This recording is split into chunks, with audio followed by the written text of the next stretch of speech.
Amigos da De Fato, estamos iniciando mais uma edição do Sala de Visitas.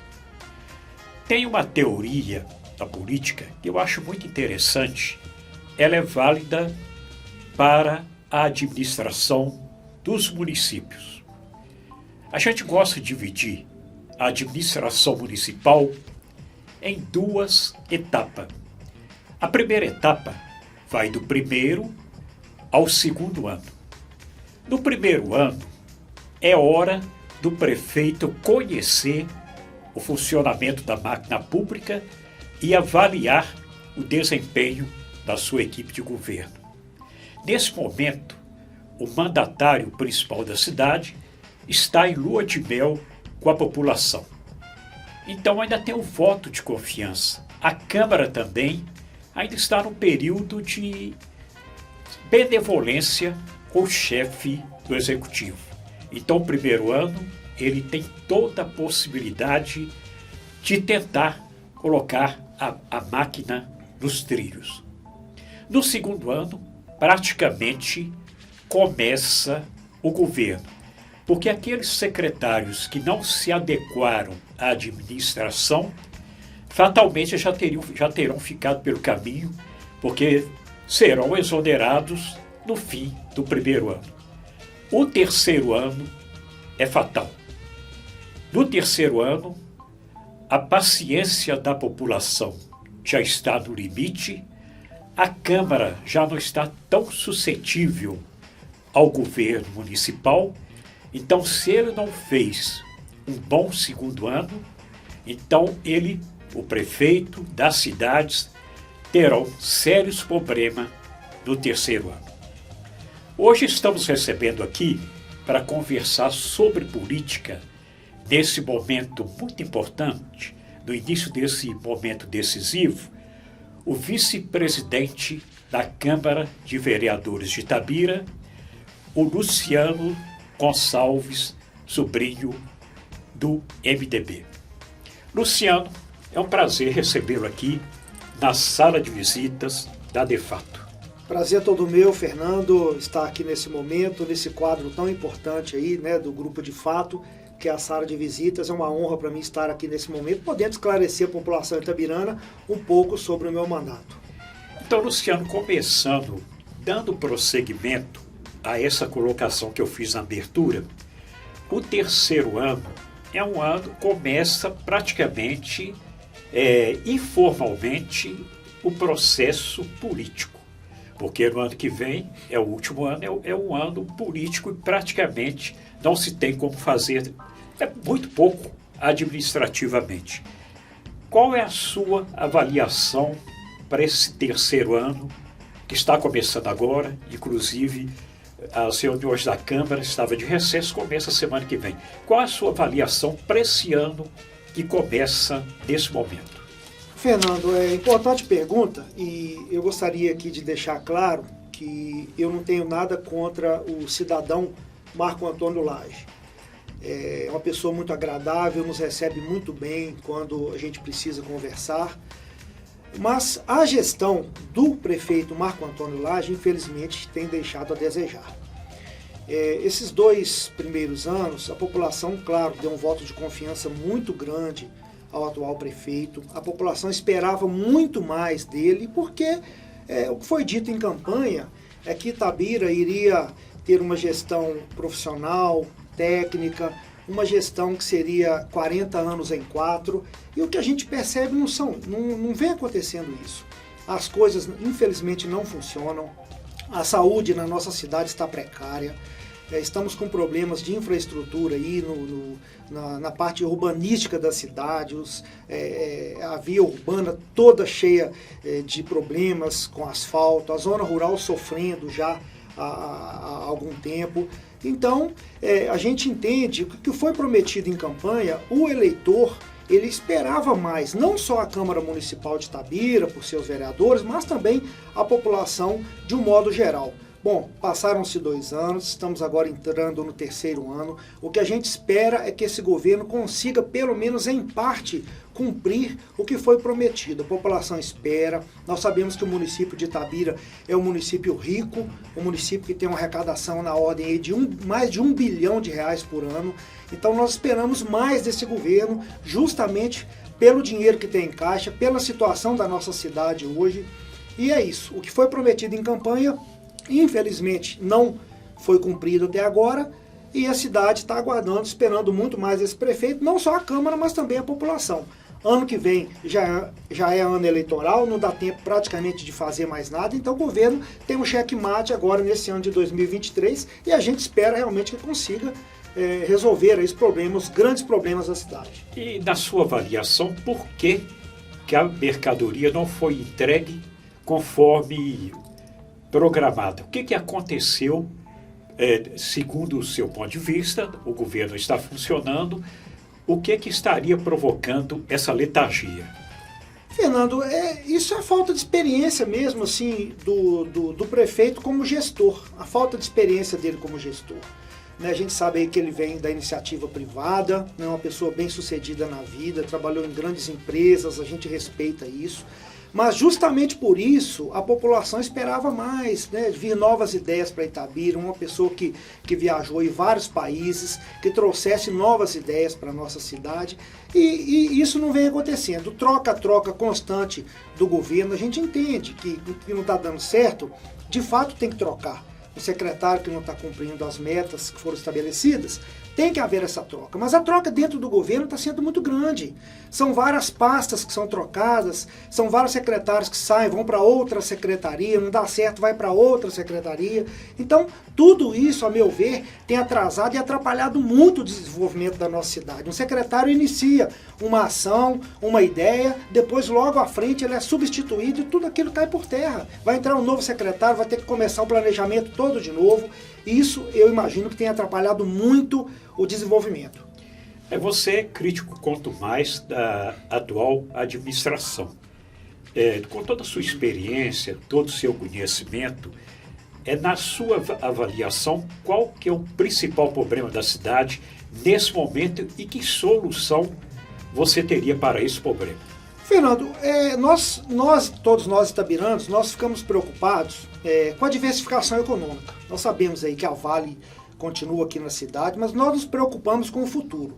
E desde que eu entrei na política, eu venho ouvindo falar sobre isso, sobre diversificação econômica. A atual gestão prometeu que faria a diversificação econômica, o que realmente a gente até hoje não consegue enxergar, infelizmente. A gente veio, por exemplo, citar aí os prédios da Unifei. Os prédios da Unifei, as obras já estão atrasadas há quanto tempo? Estão caminhando a passos de tartaruga. É uma grande possibilidade de diversificação econômica. Então, o maior problema que eu vejo hoje na cidade é a diversificação econômica, a falta de infraestrutura para trazer grandes empresas. Nós sabemos aí que essa rodovia MG 434 aí, que liga ao trevo da cidade, precisa rapidamente de uma duplicação, que resolva também o problema da água aqui na nossa cidade, que foi começado no governo passado aí com uma parceria com a Vale e até hoje não saiu do papel. Precisamos de dar uma celeridade nessa situação, porque empresa grande nenhuma vai querer vir para a nossa cidade se não tiver água. Se não tiver um local para evacuação aí de mercadorias. Então, são coisas que a gente precisa, de uma certa forma, com urgência, resolver. A rodovia, o problema da água e acelerar os prédios da Unifei. Eu só estou pondo nessa questão da Unifei, esse imbróglio aí tem provocado muita polêmica na cidade, até com a possibilidade de abertura de uma CPI. Não sei se vai acontecer, o que o senhor pode informar, inclusive, sobre isso, se existe realmente essa possibilidade, como o senhor vê, e se há necessidade dessa CPI mesmo. Pois é, essa atual mesa diretora da Câmara, através do seu presidente, que é o nosso vereador Heraldo Noronha, ele se mostra preocupado com essa situação. A prefeitura diz que a Vale não está repassando os recursos. A Vale diz que repassaria os recursos a partir do momento que as obras forem caminhando. Ia fazendo o pagamento das obras. Mas as obras não andam. Então, a gente quer saber o que realmente está acontecendo. Se a prefeitura não está cumprindo com a parte dela, ou se a Vale realmente não está passando os recursos. Eu, a meu ver, a minha opinião própria minha, eu não imagino que a Vale não esteja passando os recursos. Eu acho que é um problema de gestão do município. Por isso que os prédios da Unifei, eles não estão caminhando como deveriam caminhar. Já deveria ser entregue as obras dos prédios da Unifei. Dentro do cronograma, está um pouquinho atrasado. Bastante realmente. atrasado, né? Então, assim, eu imagino, porque a gente volta um pouquinho, se você me permite aqui, Fernando, fazer aqui uma lembrança aqui sobre o presídio. O presídio de Itabira, que é um problema também, né, grave, você vê crônico, que né? Crônico, as pessoas, familiares sofrendo, advogados tendo que viajar para atender seus clientes. E lá no início do mandato, a Vale se comprometeu a construir um novo presídio aqui na cidade, um presídio modelo, seria construído na Fazenda Palestina, e o prefeito, naquela ocasião, não respondeu um e-mail, não deu o retorno necessário dizendo que queria o presídio aqui na cidade. Deu como se não tivesse interesse em trazer um presídio de grande porte. Então a Vale, naquele momento, ela estava se dispondo a bancar o presídio, a pagar a construção do presídio. Então a gente imagina que, pensamento meu, acho que a Vale tem cumprido com a parte dela. Está faltando um pouco de empenho da Então, prefeitura. na sua avaliação, é uma repetição de um filme que já passou anteriormente. A gente acredita nisso, né, Fernando? Já aconteceu isso lá no passado. Agora vem acontecendo de novo. Então, a partir dessa CPI, a gente vai entender o que está acontecendo. Acho que é uma maneira até do próprio município ou da própria empresa Vale, que a gente respeita, explicar, a oportunidade de explicarem realmente o que está acontecendo. Tornar transparente. O que muitas pessoas criticam é o radicalismo excessivo em determinada situação, em determinadas circunstâncias. A gente percebe que seu discurso é de uma oposição sistemática e praticamente radical. Diante dessa colocação, só te pergunto o seguinte: esse governo não tem mérito nenhum? Não tem nenhum acerto? Fernando, é aquilo que eu te falei, né? Mesmo que tenha alguns acertos, que obviamente tem alguns acertos, não estou aqui criticando tudo também, né? Que obviamente que as pessoas que estão lá, elas têm boas intenções, são bem intencionadas, mas infelizmente o que falta é capacidade técnica para fazer as ações acontecerem aqui no nosso município. A gente sabe que é difícil, né? Uma gestão que chega sem experiência, sem a bagagem necessária, com vários secretários de outras cidades que vieram para Itabira. Então, assim, a gente entende que todo mundo tem boa vontade, mas os méritos, infelizmente, são muito poucos. E o que foi prometido, Fernando, em campanha, está muito aquém do que está sendo entregue agora para a população. Esse é o grande problema. E a Câmara Municipal de Itabira, eu sou um vereador independente, um vereador que não tem amarras com o governo. Eu sou um vereador que estou aqui para votar os projetos que eu achar que forem bons para o povo, eu voto sim. Se eu achar que os projetos forem ruins para o povo, eu voto não. Sou um vereador sem amarras. Então a gente acaba tendo uma liberdade, né? Não questão de ser oposição à cidade, de forma nenhuma. Eu sou oposição à atual gestão que se encontra nessa cidade. Mas o meu partido é o povo. Enquanto eu puder representar o povo com dignidade, votando os projetos de uma maneira bastante consciente, assim eu farei. O que a gente percebe nesses últimos 2 anos foi uma constante tensão no relacionamento do Executivo com o Legislativo. Houve momento de uma tensão até perigosa. Eu classifico até de perigosa. A corda esticou ao extremo, principalmente durante o período em que Márcio Passos foi secretário de governo. A coalizão não funciona aqui em Itabira. Eu falo coalizão, que é o modelo de relacionamento entre o Executivo e o Legislativo aqui no Brasil, onde tem que haver constante negociação para a coisa caminhar, politicamente e administrativamente.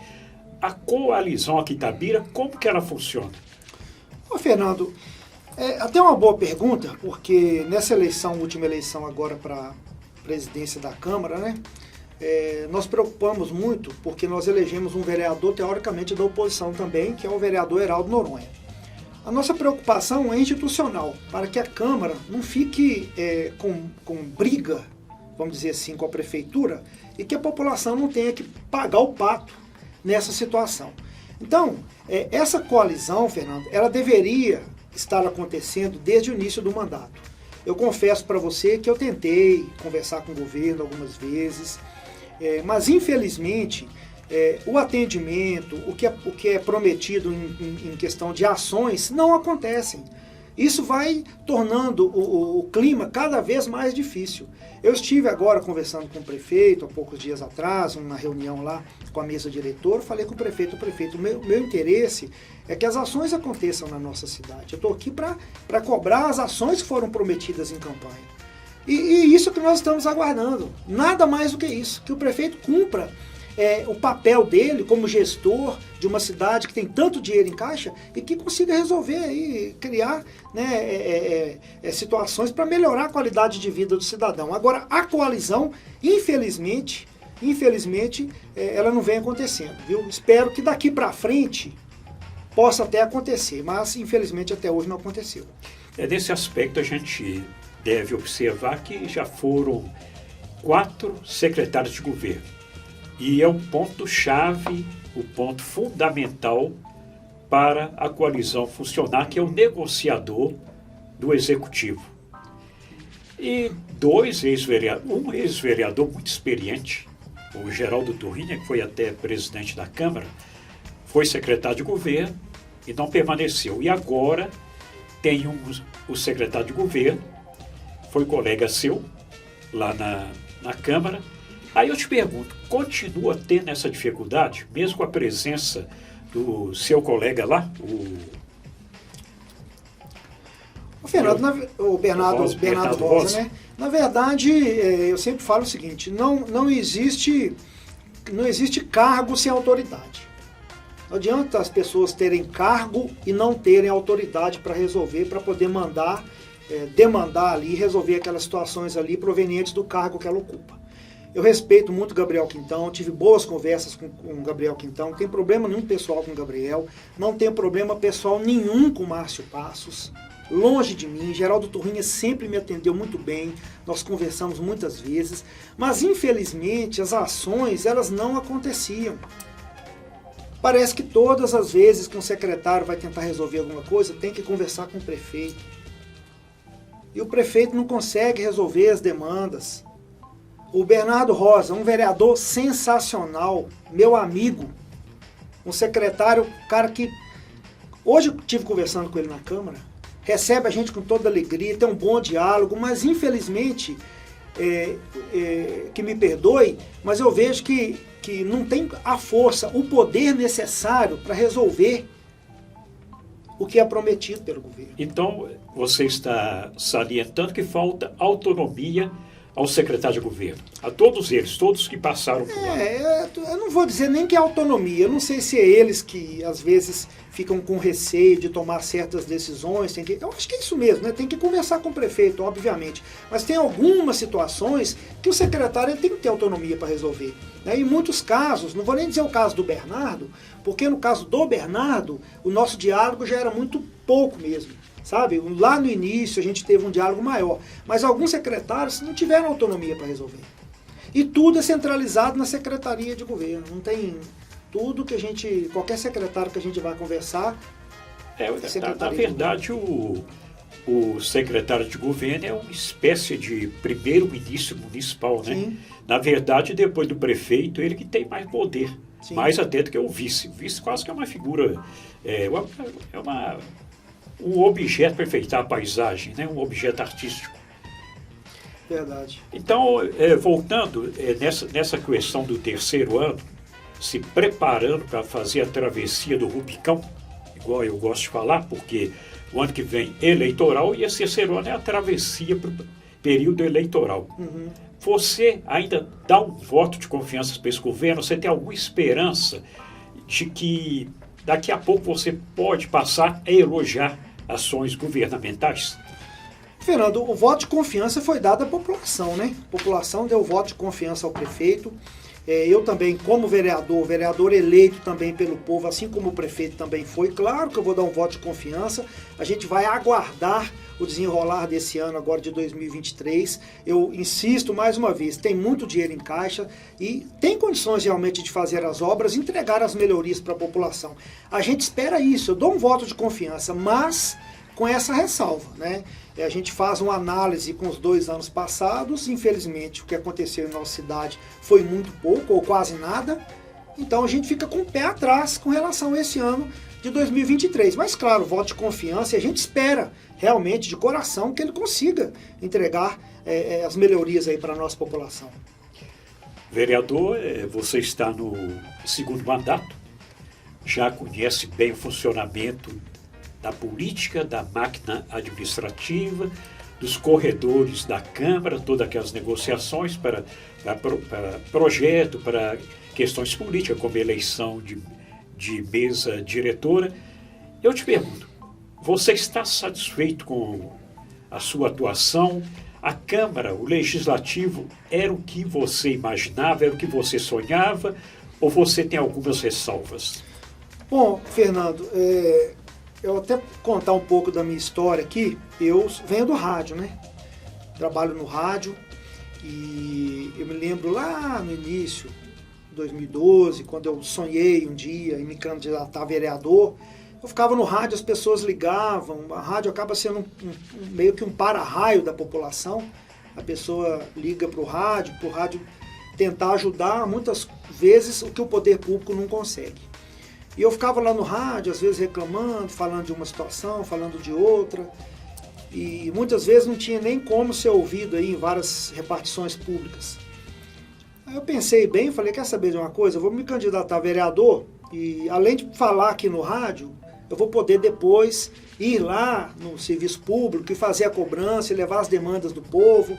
E graças a Deus eu tive a honra, né, o prazer de estar sentado hoje, ocupando um cargo no Legislativo Itabirano. Isso para mim é uma questão de muita honra, assim, por tudo que eu passei em campanhas, que não é fácil, realmente não é fácil. Eu quando entrei, Fernando, eu encontrei um governo do ex-prefeito Ronaldo Magalhães, em que eu tive um acesso às obras, sabe? Eu até comento que eu cheguei no momento para comer a cereja do bolo, porque quando eu cheguei ali, foi em meados de 2019, o prefeito Ronaldo estava entregando várias obras na cidade, que isso é o que marca, né?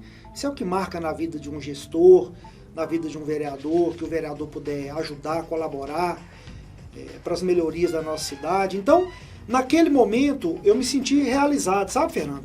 Algumas pessoas me cobravam, eu ia até o governo, reclamava, levava as demandas, e muitas vezes, claro que não são todas, né, ninguém é perfeito, mas a grande maioria eu tinha um atendimento muito bom quando eu precisei do governo do ex-prefeito Ronaldo Magalhães. E diga-se de passagem aqui, foi um alinhamento muito bom, até causado pelo vereador Neidson, a quem eu deixo o meu abraço aqui, nosso grande vereador Neidson, que naquela ocasião ali, pela proximidade com o governo Ronaldo, me apresentou e foi recebido. Fez uma ponte. Sim, fez uma ponte, foi recebido de braços abertos, né? Dizem na política aí que vereador não consegue ser amigo de outro vereador, porque cada um vai atrás do seu voto.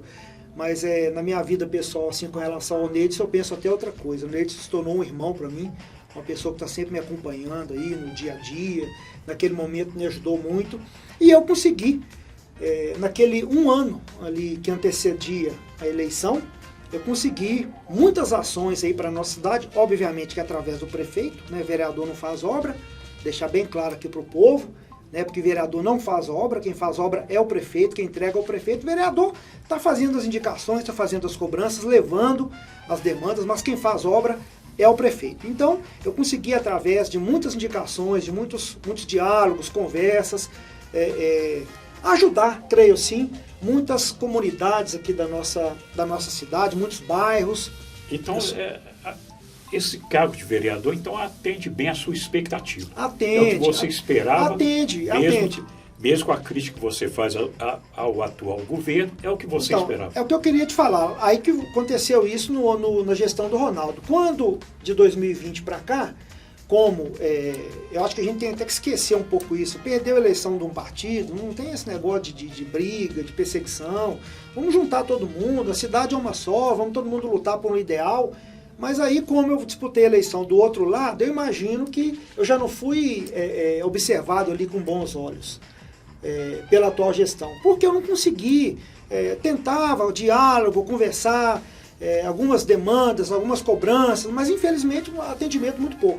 Então você já começou com carimbo, oposição na sua testa? Eu imagino que sim. Eu não, eu de peito aberto, de coração aberto, tentando aproximar.